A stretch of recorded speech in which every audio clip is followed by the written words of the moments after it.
সবাইকে নমস্কার। আজকে আমি একটা রচনা বলবো, সেটার নাম আমাদের জাতীয় পতাকা। ভূমিকা: জাতীয় পতাকা একটি স্বাধীন দেশের ও জাতির প্রতীক। 1971 সালে অনেক শহীদের রক্তের বিনিময়ে আমরা আমাদের এই সুন্দর পতাকাটি পেয়েছি।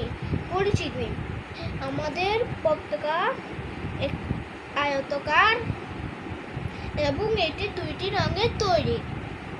পতাকার চারপাশে ঘন সবুজ এবং এর মাঝখানে একটি টুকটুকে লাল বৃত্ত আছে।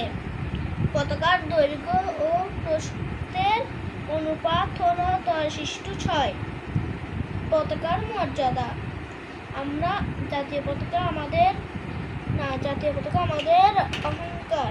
এই পতাকা সম্মান রক্ষা করা প্রত্যেকটি বাঙালি শিশুর দায়িত্ব ও কর্তব্য।